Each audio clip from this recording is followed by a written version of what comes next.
ವಿಶ್ವ ಪರಿಸರ ದಿನಾಚರಣೆ ಅಂಗವಾಗಿ ಮಂಜನಾಡೆ ಯುವ ಕಾಂಗ್ರೆಸ್ ಘಟಕದ ವತಿಯಿಂದ ಕಲ್ಕಟ್ಟ ಜಂಕ್ಷನ್ ಬಸ್ ನಿಲ್ದಾಣದ ಬಳಿ ಸಾರ್ವಜನಿಕರಿಗೆ ಉಚಿತ ಗಿಡಗಳ ವಿತರಣಾ ಕಾರ್ಯಕ್ರಮ ನಡೆಯಿತು. ಮುಖ್ಯ ಅತಿಥಿಯಾಗಿ ಭಾಗವಹಿಸಿದ್ದ ಶಾಸಕರು ವಿಪಕ್ಷ ಉಪನಾಯಕರಾದ ಯುಟಿ ಖಾದರ್ ಅವರು ಮಾತನಾಡಿ, ಪರಿಸರ ನಮ್ಮ ಜೀವನದ ಅವಿಭಾಜ್ಯ ಅಂಗ. ಅದನ್ನು ಉಳಿಸಿ ಬೆಳೆಸುವ ಜವಾಬ್ದಾರಿ ನಮ್ಮೆಲ್ಲರ ಮೇಲಿದೆ. ಸಾರ್ವಜನಿಕರಿಗೆ ಉಚಿತ ಗಿಡವನ್ನು ನೀಡುವ ಮೂಲಕ ಯುವ ಕಾಂಗ್ರೆಸ್ ಒಂದು ಅರ್ಥಪೂರ್ಣ ಕಾರ್ಯಕ್ರಮವನ್ನು ಹಮ್ಮಿಕೊಂಡಿದೆ.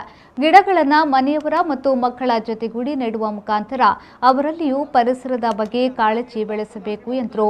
ನಂತರ ಹಿರಿಯ ನಾಗರಿಕರಾದ ಭುಜಂಗ ಸಪಲ್ಯ, ಲಿಂಗಪ್ಪ, ಮೌರಿಸ್ ಮೊಂತೆರೋ, ಫಕೀರ್ ಸಾಹಿಬ್ ಅವರಿಗೆ ಗಿಡಗಳನ್ನು ವಿತರಿಸುವ ಮೂಲಕ ಅಧಿಕೃತವಾಗಿ ಚಾಲನೆಯನ್ನ ನೀಡಿದರು.